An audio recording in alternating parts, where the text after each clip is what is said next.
Bonjour à tous, bienvenue à ce webinaire dédié à la protection de Magento. Nous allons passer à peu près 3 quarts d'heure ensemble pour discuter de la sécurité de Magento. Au programme de ce webinaire, on aura essentiellement on va dire 2 parties, une partie dédiée à la sécurité de Magento et une deuxième partie à la protection qu'on peut apporter dessus.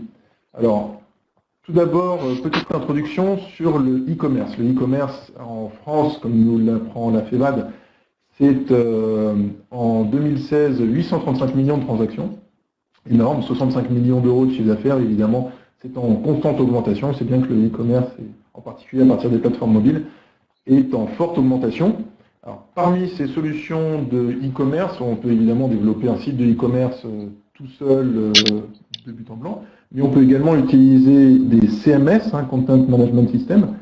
Ce sont des logiciels qui permettent de générer un site web, qui permettent de fournir d'emblée tout un site opérationnel, un back-office pour l'administrer, et il n'y a plus qu'à personnaliser l'apparat du site et puis évidemment à administrer tous ces articles en ligne, mais on gagne énormément de temps en évitant de développer le site de zéro. L'une des références en la matière est Magento. Magento est une solution qui est la référence mondiale en matière de CMS de e-commerce, avec à peu près 250 000 boutiques en ligne, mais c'est une approximation qu'on a pu trouver sur Internet. Sur Magento, nous allons donc avoir un focus Magento, voir quels sont les risques liés à Magento, avec toute une série d'analyses et de démonstrations sur la plateforme Magento. On va également voir comment mieux sécuriser Magento, et puis évidemment votre principal souci qui est de vendre, donc comment optimiser votre taux de conversion, avoir une bonne sécurité sur votre plateforme, et puis accélérer son trafic également.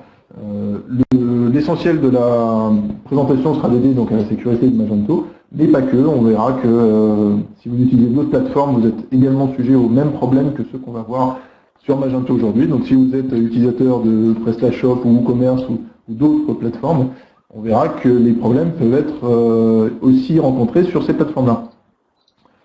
Alors, en introduction, Magento. Pourquoi Magento? Alors, Magento, on le disait brièvement, Magento a à peu près un quart de la popularité en termes de CMS utilisés pour faire un site de e-commerce. Et Magento, c'est également une solution pour partie communautaire, open source, donc gratuite, que vous pouvez télécharger sur le site de Magento. Et puis, il y a une version entreprise, mais les deux utilisent la même souche technologique. C'est juste que la version entreprise bénéficie évidemment de support, bénéficie d'une maintenance privilégiée, bénéficie de versions d'avance, mais la version communautaire et la version entreprise suivent les mêmes versions, le même code source à la base. Dans ce webinaire, on va utiliser un petit lab qui comprend un site de démonstration, on va dire un site factice de Magento, qui tourne dans une version précisément 1.9.1.0. Cette version date de novembre 2014, donc c'est effectivement pas la plus récente qui est sortie, surtout que Magento existe maintenant en version 2.x, mais la version de 2014 est assez intéressante parce que on verra qu'elle elle avait pas mal de failles de sécurité, évidemment pour bonne partie qui ont été corrigées depuis. Et cette plateforme est chargée avec des données factices. C'est un site qui est factice et que nous avons installé pour l'occasion, qui tourne sur Amazon Web Services, pour information, et qui est donc pas un site de production, ce n'est pas un site réel, c'est juste un site de lab qui va nous permettre de faire la démonstration. Alors, on va commencer tout de suite par un premier petit sondage que j'ouvre ici, qui s'affiche sur votre écran. Je souhaiterais savoir si vous connaissez Magento, si vous utilisez un logiciel comme Magento, si vous utilisez peut-être PrestaShop, qui est un autre logiciel, un autre CMS de e-commerce, Autre que Magento et PrestaShop, on connaît WooCommerce, on connaît Zenitcart, etc. Il y en a beaucoup d'autres. Mais donc, je vous laisse quelques secondes pour répondre à ce sondage, s'il vous plaît, qui nous permettra de savoir quelles sont à peu près l'utilisation et quelle est la population qui suit ce webinaire. Bon, écoutez, on arrive à peu près à stabiliser. On voit qu'il y a ici une grande partie de l'auditoire qui est utilisateur de Magento, ce qui est normal puisque le webinaire est dédié à Magento. Donc, on attend quelques secondes pour finaliser. Peut-être que quelques-uns veulent encore voter. Ok, donc on est bon. Alors, on va maintenant réduire ça et on va continuer sur la sécurité de Magento et on va voir des cas pratiques. Ça va être des démonstrations et on va donc alterner entre quelques slides et puis surtout des démonstrations de ce site de lab, de ce site de e-commerce factice que nous avons monté pour l'occasion. Alors, premier problème d'un site de e-commerce qui est très courant, très courant, c'est de se faire aspirer. Aspiration, un scrapping en anglais. Ça consiste, pour typiquement un concurrent, à aspirer tout votre catalogue, à récupérer tous les articles, les prix, les emails qu'il peut y avoir sur le site, etc. De récupérer toute cette information et typiquement l'utiliser pour ajuster ses propres prix en conséquence de manière automatique. Alors, c'est une pratique évidemment condamnable, mais malgré tout qu'on retrouve très fréquemment. Et on va voir comment ça marche de manière très simple. Alors, je vais partager mon écran et vous allez voir tout de suite. Ici, normalement, vous devez voir le site l'exemple, le site Magento de démonstration que nous avons monté, hein, vous voyez, c'est bien explicitement décrit par Magento. Ce sont des données factices, comme je disais, qui sont fournies par Magento d'ailleurs, qu'on peut utiliser pour avoir justement une installation de démonstration. On voit qu'il y a différentes catégories, des sous-catégories, on voit qu'il y a déjà quelques centaines d'articles qui sont fournis en ligne.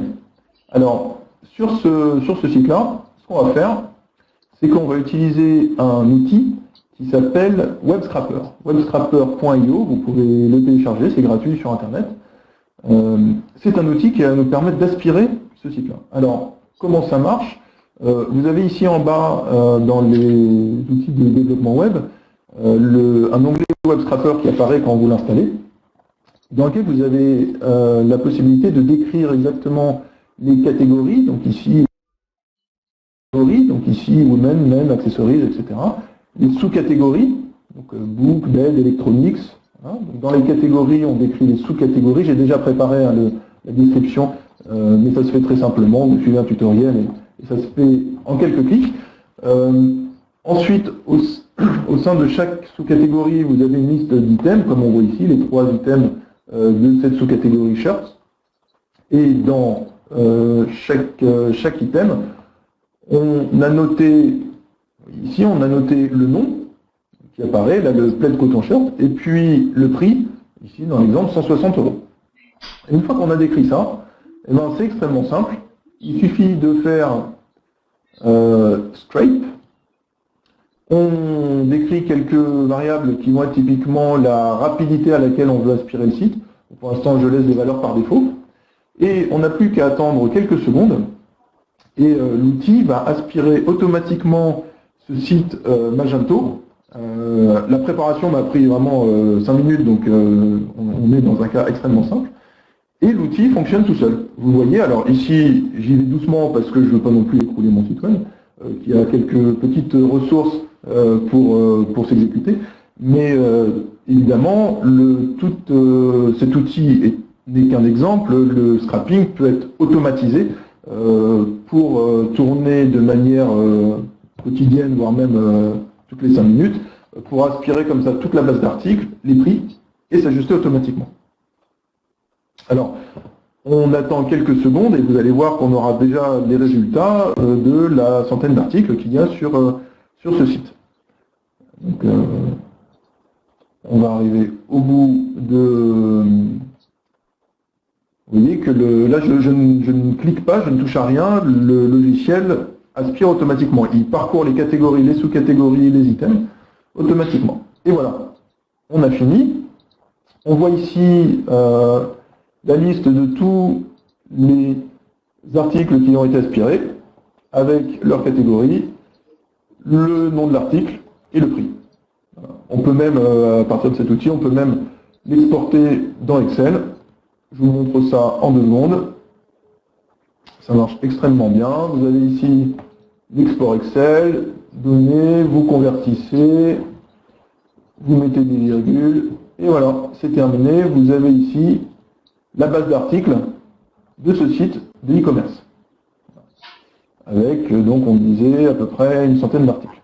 Donc, premier exemple, première démonstration, c'est le scrapping. Alors, je reviens au slide. Ici, on a parlé de webscraper.io. Même Excel sait le faire. C'est assez extraordinaire, mais vous avez des tutoriaux. Vous tapez Excel et scrapping, vous trouverez comment aspirer un site sur Excel automatiquement. Et là, tout naturellement, on veut s'en protéger. On veut éviter que les concurrents viennent. On veut éviter de se faire aspirer les sites. Quelques recommandations très simples pour s'en prémunir. La première, c'est de limiter la fréquence des requêtes par utilisateur. Donc là, j'ai envoyé, vous voyez, j'ai envoyé peut-être 2-3 requêtes par seconde. Si on veut éviter ça, eh ben, il suffit de dire à un utilisateur légitime, humain, n'enverra pas plus de peut-être une requête toutes les 2 secondes. Et ça suffit déjà à réduire la fréquence, et a priori, le concurrent, il ne va pas attendre une semaine pour arriver à aspirer le site. Sur la question des mails, pour éviter de se faire spammer et de se faire aspirer toute sa base de mails, au lieu d'afficher un lien, le mail en clair sur le site avec un lien mail to et l'email en clair qui peut se faire ainsi aspirer, il y a des méthodes très simples d'offuscation des adresses mail. Vous regardez sur Internet et un petit JavaScript vous permettra de cacher ça de manière très simple. Alors, ici on est dans l'aspiration, c'est ce qu'il y a de moins dangereux peut-être sur un site de e-commerce. Et on va monter un peu en gamme, et en complexité, et en impact. Et on va voir que progressivement, on arrive à des choses de plus en plus dangereuses. Alors ici, on a une problématique de fuite d'informations. Alors quel est le problème d'une fuite d'informations? C'est que on va pouvoir accéder à des informations de configuration, là, dans cet exemple de Magento. Et ces informations de configuration sont critiques puisqu'elles peuvent permettre à un utilisateur, enfin à un attaquant, de récupérer les informations et de se connecter directement à la base de données, comme on va le voir par la suite. Donc, ces informations sont des informations réservées à l'administrateur et qu'il faut masquer, qu'il faut cacher. Malheureusement, l'installation par défaut de Magento les rend accessibles à tout le monde. C'est ce qu'on a découvert. Donc, ici, on est dans un fichier, vous voyez ici, qui s'appelle local.xml, qui est un fichier de configuration propre à Magento. Mais ils ont tous, que ce soit WordPress ou autre, ils ont tous des fichiers de configuration de ce type. Il faut bien s'assurer que la configuration est restreinte et que seuls les administrateurs ont accès à cette configuration. Alors, on va voir tout de suite que ce n'est pas le cas. Donc, je vais vous montrer tout de suite comment ça marche dans Google. Hop, on revient sur un navigateur que voici, on va faire une requête Google. Voilà, on tape dans Google le mot-clé all in URL, de points, suivi du chemin du fichier, comme on le voit ici. Et on voit tout de suite que Google nous répond toute une série de liens, alors certains qui ne sont pas exactement ce qu'on cherche, mais d'autres, on voit ici un site web qui est donc apparemment un Magento, et le fichier qui est accessible et que Google a même réussi à trouver. Donc,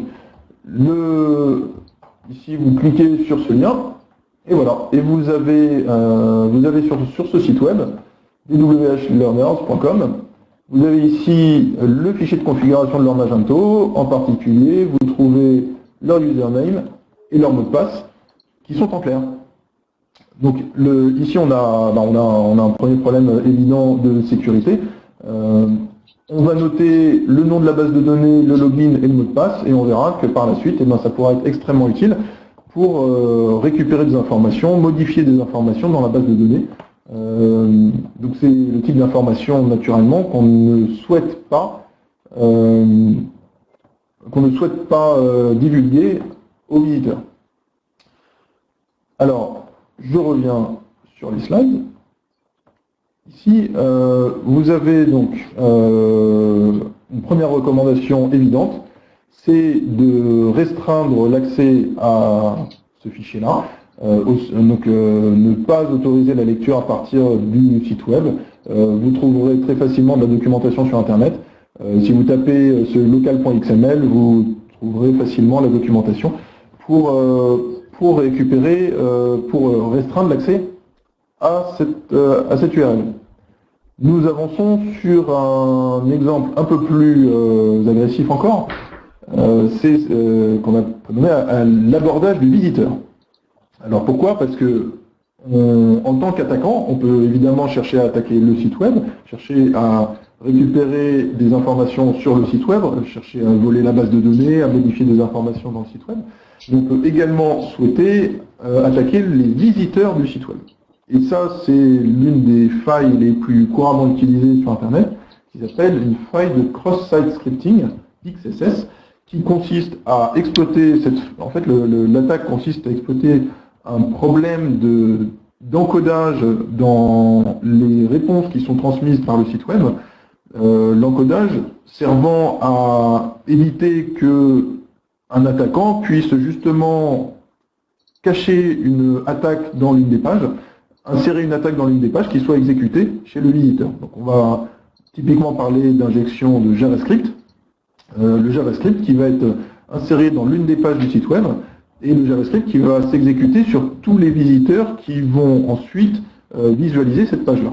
Alors, l'exemple ici, la faille dont on parle sur Magento, la faille XSS dont on parle sur Magento est une faille qui apparaît sur le back-office de Magento. D'accord ? C'est pas sur le site web lui-même, c'est sur le back-office, donc la page accédée par les administrateurs du site Magento, mais néanmoins très importante puisque lorsqu'on accède à la session d'un administrateur de Magento, on va voir qu'on peut utiliser cette session pour se faire passer pour un administrateur et ainsi accéder à toutes les informations du back-office de Magento. Alors, on va dérouler l'attaque en live. Je reviens ici sur mon écran. Vous devez voir à nouveau l'écran de mon ordinateur. Et on a ici donc le site Magento. Je vous montre où se trouve la faille d'abord. Ici, on est sur le back-office de Magento. D'accord ? Et en particulier sur la page qui liste les commandes. Vous voyez, donc vous avez dans le back-office les commandes, les factures, etc. Sur une page de commande, si on prend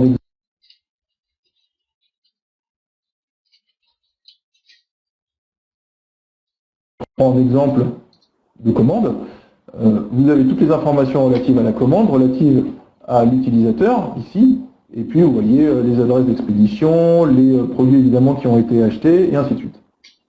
Et la faille se trouve ici, dans le champ mail, ici, l'affichage de cette adresse mail, dans le code source de Magento, l'affichage, j'ai une question sur la version de Magento, c'est la 1.9.1.0 qui est utilisée ici. On le disait en introduction, c'est une version qui date à peu près d'il y a un an, mais qui est encore utilisée par bon nombre de boutiques en ligne, et surtout qui est une version qui a quelques failles intéressantes et qui permettait de démontrer un peu le type de problématique qu'on peut avoir sur un site de e-commerce. Donc cette faille, petite parenthèse fermée, cette faille est dans le code source de Magento et c'est l'affichage de cette adresse email. Alors, on va le voir ici, quand l'utilisateur saisit une adresse email conventionnelle, là, comme c'est le cas dans cet exemple, l'adresse email est affichée de manière tout à fait normale, pas de problème, mais on va voir qu'on peut créer un compte avec une adresse email qui va en fait contenir une attaque, et que lorsque l'administrateur visualisera la commande sur son back-office, eh ben, l'attaque s'exécutera sur le poste de l'administrateur. Alors, démonstration tout de suite. Je suis un attaquant, j'arrive sur le site web géré par Magento, et je vais commencer par créer un compte. Je vais créer un compte, et ici, je vais créer un compte. Voilà. On va mettre ici, et on voit que si on essaie d'utiliser quoi que ce soit qui n'est pas une adresse mail, voilà, on voit que ici, pardon, ça c'est une adresse mail. Si on essaie ici d'injecter quoi que ce soit qui ne ressemble pas à une adresse mail, par exemple quelque chose comme ça, ici on va se trouver bloqué. On va se trouver bloqué puisque on a une vérification qui est faite dans le navigateur sur le format de l'adresse mail. Et on voit que le format de l'adresse mail n'est pas valide. Donc, on va voir tout de suite pourquoi. Ici, j'ouvre les outils de développement web et on voit que ici, lorsqu'on regarde sur ce champ-là, on a toute une série de classes et d'ID de HTML qui lient à des vérifications qui sont faites côté du navigateur sur le format de l'adresse mail.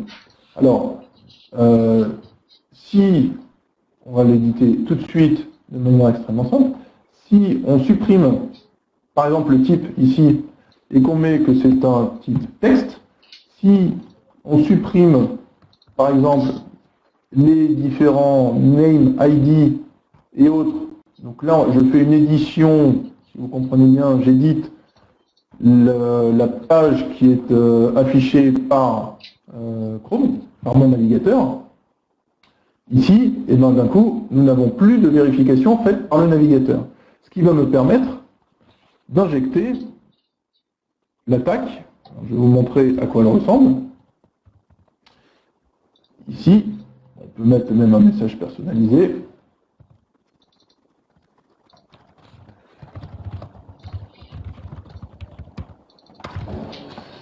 Donc ici, vous avez des fermetures de balises, une attaque script, vous voyez ici, donc une attaque JavaScript qui est visible, qui va être assez simple puisque ça consiste uniquement à afficher un pop-up avec le message attaque pour Webikeo.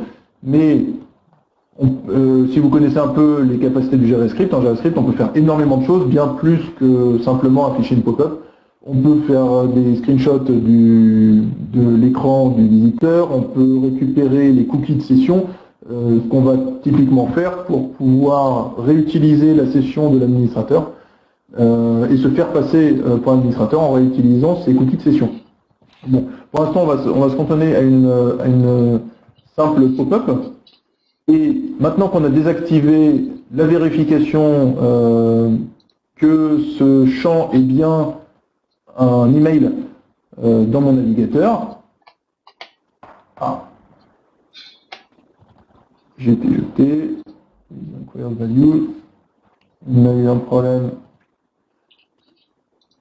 je pense, de rafraîchissement de la page. Donc je recommence. Ici, je vais supprimer les différentes validations qui sont faites côté navigateur. Voici. Je vais re-renseigner mon attaque. Par exemple, en mettant kilo.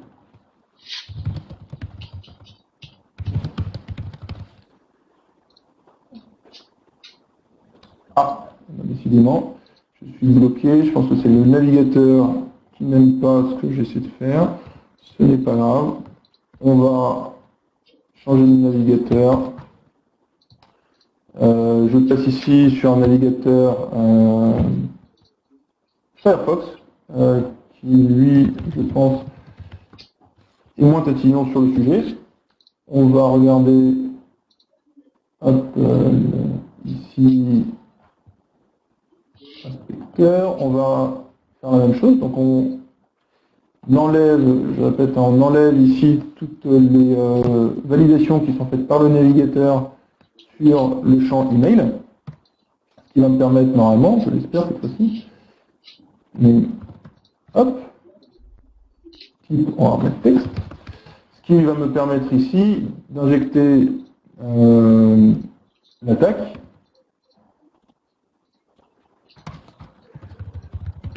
Voici un mot de passe.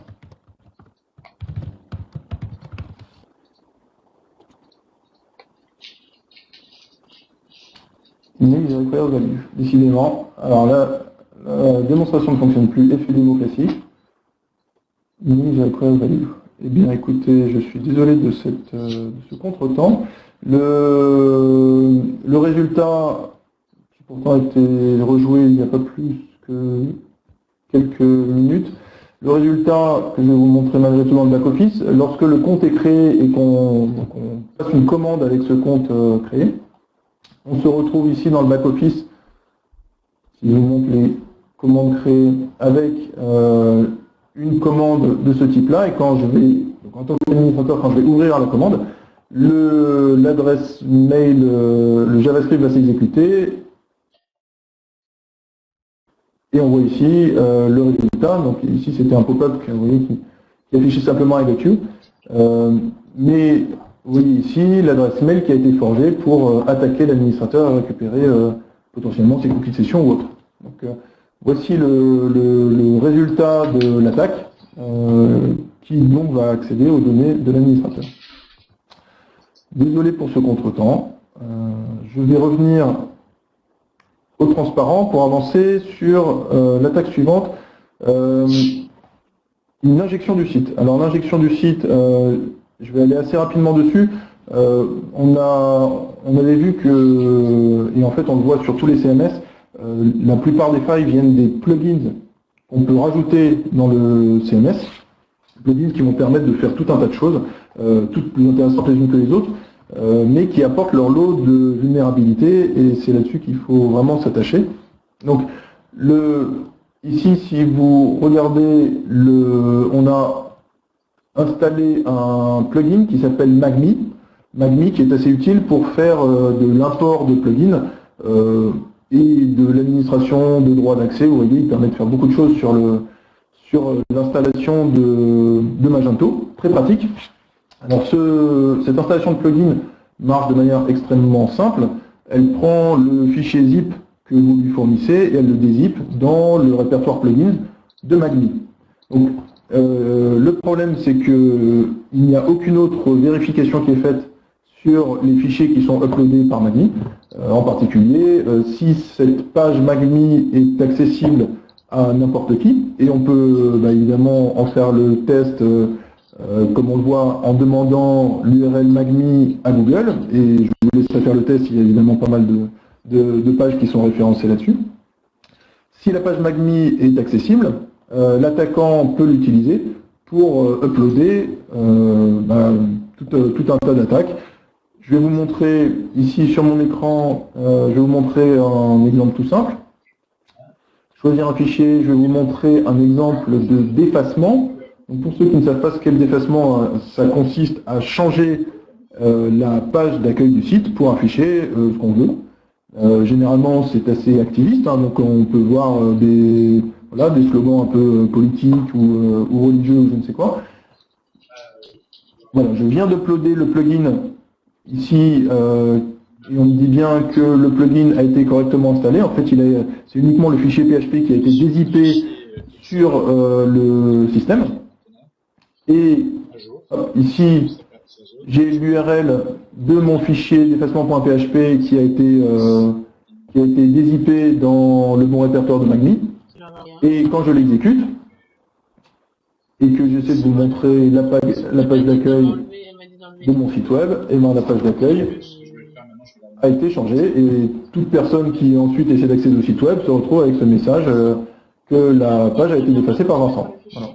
Donc bon, là le message est sympathique, presque, mais évidemment on peut imaginer des choses beaucoup moins sympathiques.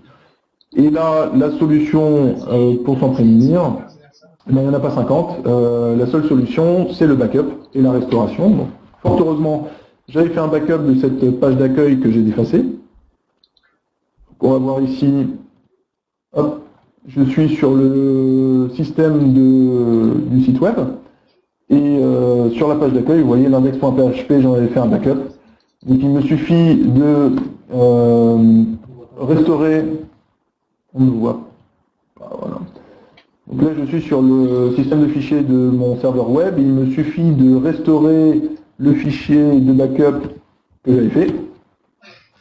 Et normalement, si tout va bien, on revient, si tout va bien, le site web voilà, est à nouveau accessible.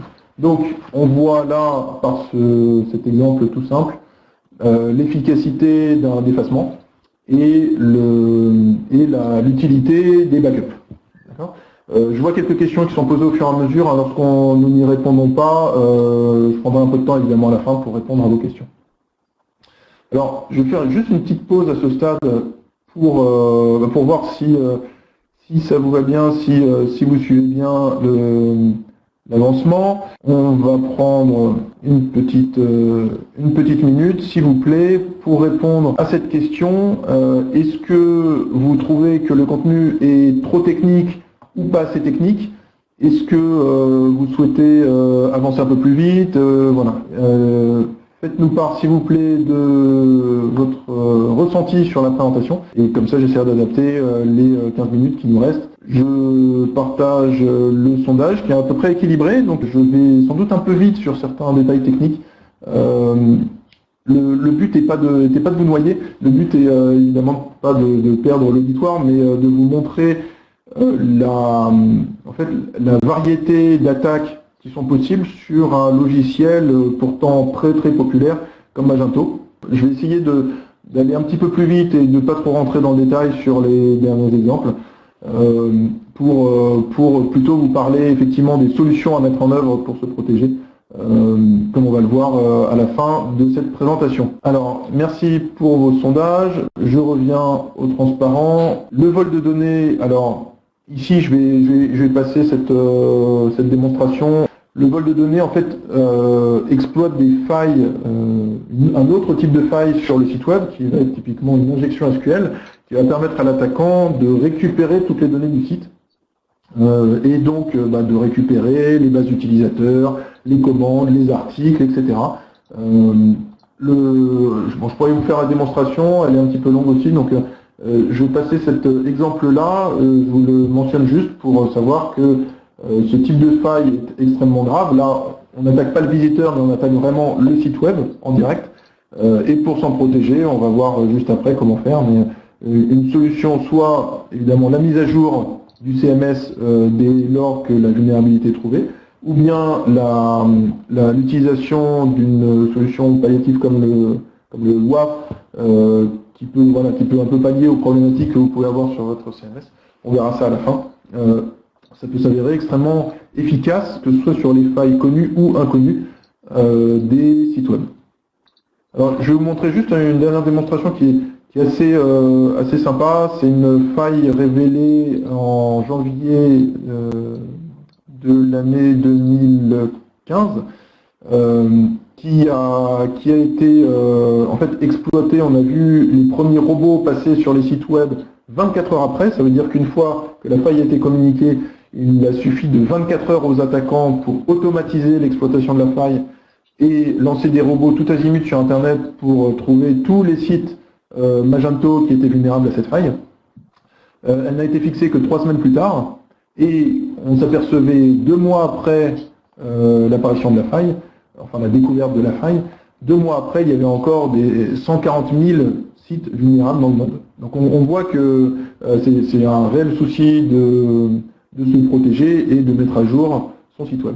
Alors, je passe sur les références que je vous laisserai consulter. Je vais vous montrer très rapidement la simplicité pour exploiter cette faille.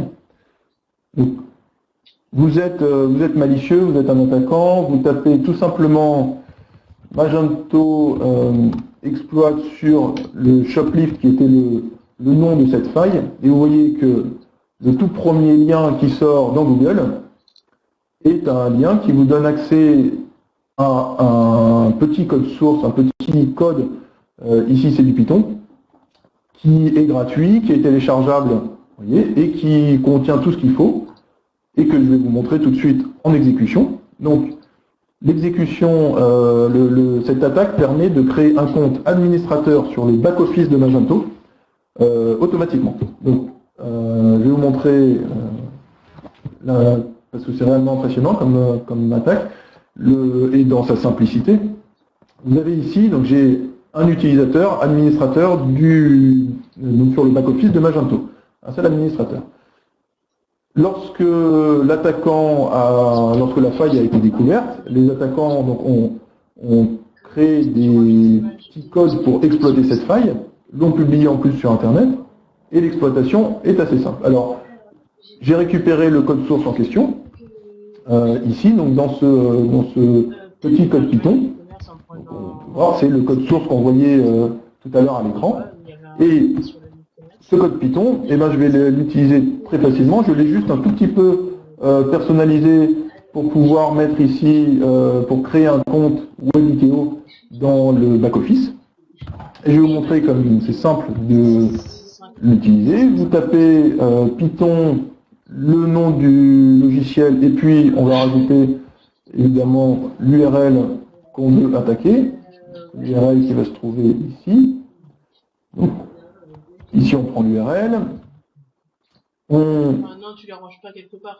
On met ici, et vous voyez tout de suite, le résultat est immédiat, l'attaque a marché, et on a bien créé le compte de WebIKEO démo ici, avec le mot de passe 1, 2, 3, dans la plateforme. Et on va le vérifier tout de suite. Si on revient à l'affichage des comptes, on voit que ici, dans le back-office, le compte WebIKEO démo a été créé, sans aucun accès, évidemment, ça a été fait de manière tout à fait anonyme, sans aucun accès préalable à la plateforme.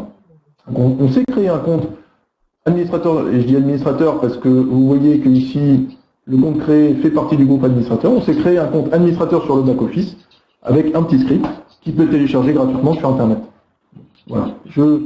Je voulais vous faire part de cette démonstration qui est assez impressionnante. On voit que c'est à la portée de tout un chacun de trouver ce type d'attaque et de l'exploiter. Alors, je passe vite sur un dernier exemple d'attaque. C'est l'exemple du déni de service. Le principe du déni de service, c'est de vouloir écrouler un site web. C'est évidemment ce qu'il y a de plus dangereux et définitif sur un site. Donc on va envoyer, à un moment donné, on va envoyer une énorme quantité de trafic sur un site, et le site web qui n'est pas taillé pour répondre à autant de trafic va s'écrouler. Évidemment, si vous n'avez plus de site, dans le e-commerce, on n'a plus de chiffre d'affaires. Donc comment ça marche? Soit on peut louer un réseau de ce qu'on appelle un botnet, un réseau de zombies qui va être lancé à un jour J, heure donnée, on va lancer l'attaque vers l'URL du site qu'on veut écrouler, et ça coûte pas si cher que ça. Bon, mais ça c'est une attaque ciblée, on peut imaginer que tous les sites ne sont pas victimes non plus d'attaques ciblées.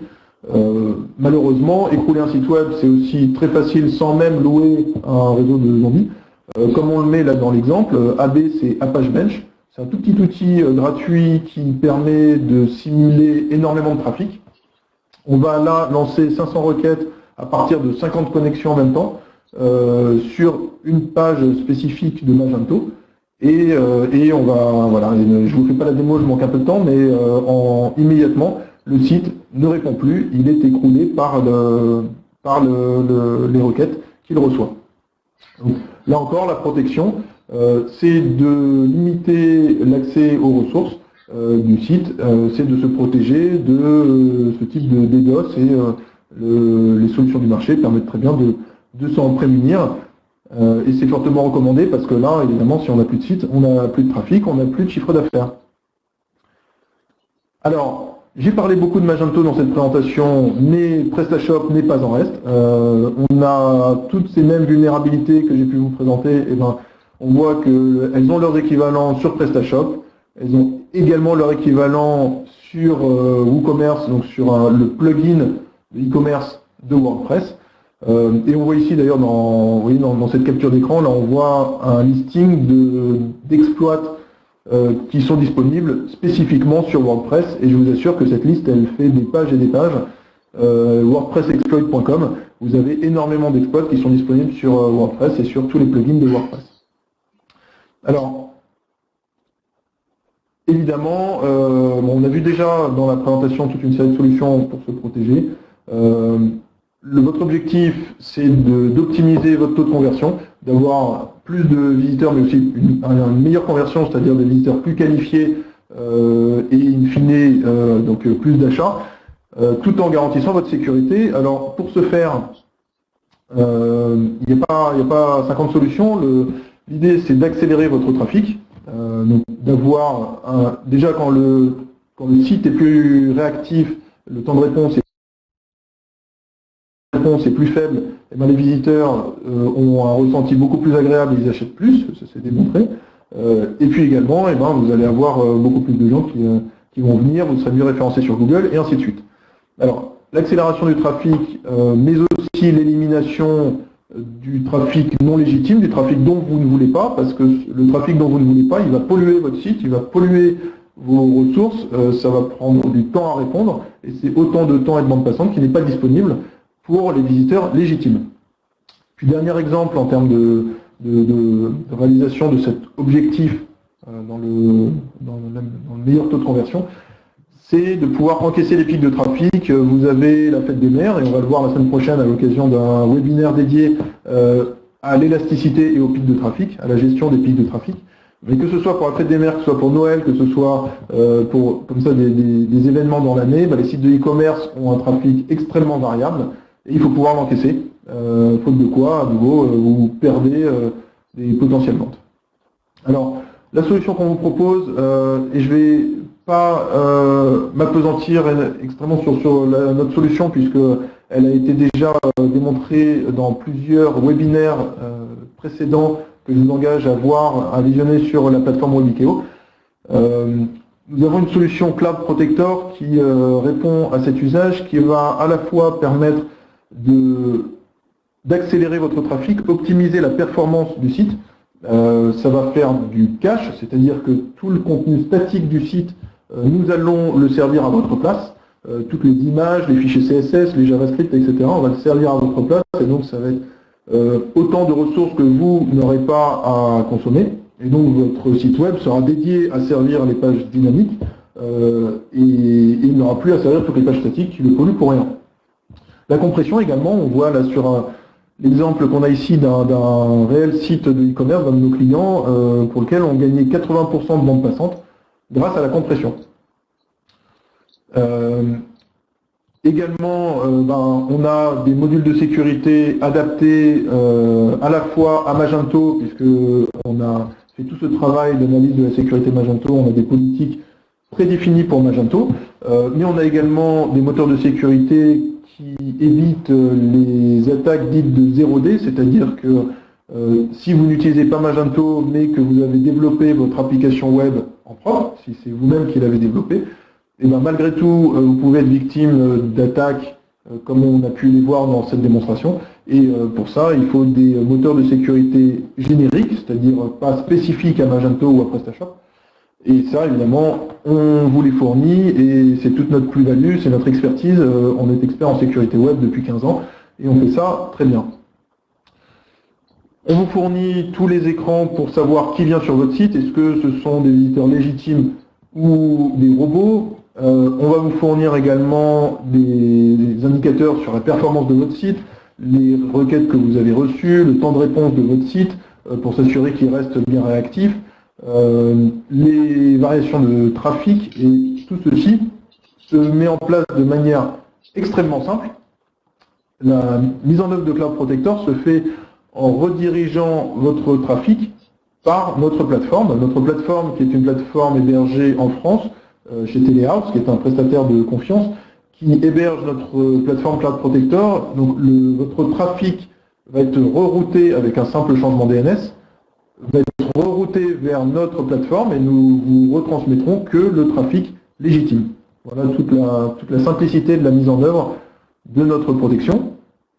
avec des tarifs qui sont adaptés. Si vous avez un petit site type blog personnel jusqu'à des sites entreprises avec des volumétries bien supérieures à des blogs personnels, et puis avec des besoins peut-être en sécurité un peu plus avancés, nous pouvons répondre à tous ces besoins. Je passe vite dessus, je vous engage à nous recontacter, évidemment, si vous êtes intéressés.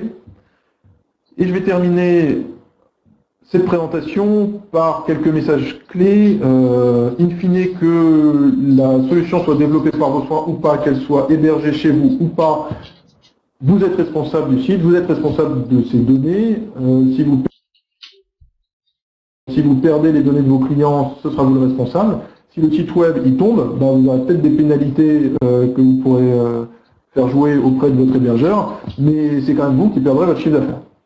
Donc on vous engage à faire des backups et des tests de restauration bien sûr, à faire de la protection et du filtrage de données, typiquement avec une solution comme Cloud Protector, qui vous évitera également de vous faire pourrir par des robots, qui évitera des dénis de service et toutes les attaques qu'on a pu voir dans ce webinaire. Je vous engage aussi à jouer à l'attaquant. C'est un excellent exercice que je vous ai montré. C'est effectivement d'un niveau technique qui peut paraître un peu compliqué, mais il suffit de lire un ou deux blogs pour comprendre de quoi il s'agit et comment ça peut se faire. Et on s'aperçoit rapidement que n'importe qui peut arriver au même résultat. Ça peut être malheureusement assez rapide à faire et assez simple à mettre en œuvre. Dernier conseil, si vous utilisez un CMS comme Magento, PrestaShop, WooCommerce et d'autres, abonnez-vous aux newsletters de l'éditeur. Ils vont vous informer à chaque fois qu'il y a des failles de sécurité et il faut immédiatement patcher votre installation. On l'a vu dans le cadre de ce bug Shoplift qui permettait de créer un compte administrateur dans le back-office. Eh ben, il faut se dépêcher. Si vous attendez 2 mois, 3 mois, 6 mois pour mettre à jour votre plateforme, eh ben, c'est autant de temps pendant lequel un robot peut passer sur votre site, exploiter la faille, avoir un accès à votre back-office. Donc c'est évidemment pas à prendre à la légère. Donc on a cette plateforme Cloud Protector est disponible sur ça a sauté. Voilà, la plateforme Cloud Protector est disponible sur cloudprotector.com. Je vous engage à y aller même dès à présent. Nous avons un site web, un code qui doit s'afficher ici sur votre écran, voilà, qui est un code de promotion qui vous permettra de bénéficier d'un essai gratuit de 30 jours sur la plateforme, WebIKEO30, en majuscule, WebIKEO30. Et voilà, j'ai essayé de tenir à peu près les 3 quarts d'heure impartis, et puis je vais prendre tout de suite les questions que vous avez pu poser et qui n'ont pas été répondues pendant la présentation. Alors, je reprends l'historique. Problème de son, j'espère que ça a été corrigé et que vous avez pu entendre. Avec le son, c'est quand même, à mon avis, plus compréhensible. Alors, effectivement, j'ai eu des commentaires sur la fameuse attaque XSS que j'ai pas réussi à rejouer en live. Je vais chercher pourquoi, mais elle est documentée. Si vous regardez sur Internet, si vous tapez XSS avec Magento, vous trouverez rapidement la description. Effectivement, j'ai dû louper une suppression de vérification sur le champ de l'email. Alors, effectivement, je vous disais que nous avons utilisé ici dans ce lab, on a utilisé la version 1.9.1.0. J'insiste dessus, elle date du 24 novembre 2014, donc effectivement, elle n'est pas toute récente et on peut espérer qu'aujourd'hui, la plupart des installations de Magento ne sont plus sur cette version, elles sont plus récentes, et donc elles corrigent toutes les failles que j'ai pu présenter aujourd'hui. Bon, malgré tout, des failles, il y en a toujours, il y en a des nouvelles qui apparaissent régulièrement, et en particulier des failles dans les plugins, c'est vraiment une attention qu'il faut avoir très particulière. Les failles dans les plugins qui sont installables sur Magento ou sur le CMS, c'est essentiellement par les plugins aujourd'hui que vous aurez le plus grand risque d'ajouter des failles dans votre contexte. Donc attention, quand vous installez un plugin, regardez d'abord sur Internet, vous faites une recherche sur Google. Si vous voulez installer par exemple WooCommerce, et ben vous regardez WooCommerce sur Google et vous regardez s'il n'y a pas des failles connues et vous installez évidemment la version la plus récente et vous continuez de faire les mises à jour pour éviter d'être sujet à des attaques sur ces plugins.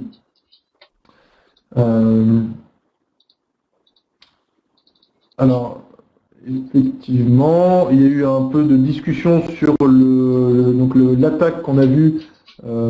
Si je remontre mon écran, ici, voilà, cette attaque qui permettait de créer le compte administrateur, j'ai fourni la base de l'URL. J'ai fourni ici la base de l'URL qui était donc simplement l'URL de mon site Magento. Et l'attaque se fait sur cette page bien précise. Donc, si vous changez la page d'admin, là c'est dans /admin, si vous changez la page d'admin, il suffit de changer le script pour l'adapter. Bon, évidemment, ce script a été lancé par des robots qui ont tenté d'exploiter ça de manière tout azimut et massive. Et donc, ils vont pas forcément chercher toutes les possibilités de page d'administration. C'est une méthode pour se protéger, ce n'est pas la seule. La préconisation, c'est un peu comme l'information qui peut être accessible sur le site. C'est comme les fichiers, vous savez, le local.xml dont on parlait, qui est accessible sur le site. Ce type d'information, il faut éviter que n'importe qui puisse y accéder. Si ce n'est pas fait au niveau de votre serveur web, il faut utiliser une solution comme Cloud Protector pour l'éviter. Voilà. Je continue. Si c'est pas sur le e-commerce en anglais. Donc effectivement, la version 1.9.1.1 apportait une correction sur ce fameux bug shoplift. Donc le bug shoplift est corrigé dans la version 1.9.1.1 et évidemment toutes les suivantes. Donc toute installation postérieure à peu près février 2015 n'a plus ce bug-là. Il y en a d'autres qui sont apparus après, donc encore une fois, installer la dernière version à jour et continuer de faire les mises à jour. Donc patcher, hein, c'est l'une des recommandations majeures. Il y a effectivement l'une des dernières versions, c'est en 1.9, c'est la 1.9.2.4. Maintenant, il y a aussi la version 2 qui est sortie. Mais la version 2 impose des migrations qui ne sont pas simples à effectuer entre la version 1 et la version 2 de Magento. C'est malheureusement le cas et c'est pour ça qu'on voit encore beaucoup d'utilisateurs qui sont en version 1.9. Voilà, si vous avez encore des questions, on va passer quelques minutes ensemble pour y répondre. Voilà, je vous invite encore à répondre, pour ceux qui sont en ligne, à répondre au sondage qui apparaît sur votre écran. Si vous souhaitez plus d'informations, n'hésitez pas à prendre contact avec moi. Vous avez mon téléphone et mon adresse mail ici sur ce dernier slide, ou par info@binaïol.com ou tout autre, ou par notre site internet. Prenez contact avec nous et puis on sera très heureux de vous répondre. Je vois que quelques-uns ont trouvé la présentation trop technique. C'est un peu mon défaut, je suis directeur technique, donc j'ai tendance à faire des présentations assez techniques. N'hésitez pas, là aussi, à nous contacter pour qu'on vous explique un peu plus les tenants et aboutissants et ce qui a été fait là dans cette démo, qu'est-ce que ça implique, quel est l'impact pour vous et comment techniquement ça fonctionne. On sera très heureux de vous expliquer. On fait des formations à la sécurité, évidemment, on fait des sensibilisations à la sécurité. Donc c'est notre métier, c'est notre dada, c'est notre ADN, la sécurité. Donc n'hésitez pas à prendre contact avec nous, on sera très heureux de vous renseigner, de vous expliquer tout ça un peu plus en détail. Il ne me reste plus qu'à vous remercier d'avoir suivi ce webinaire avec nous aujourd'hui, de passer une excellente fin de journée.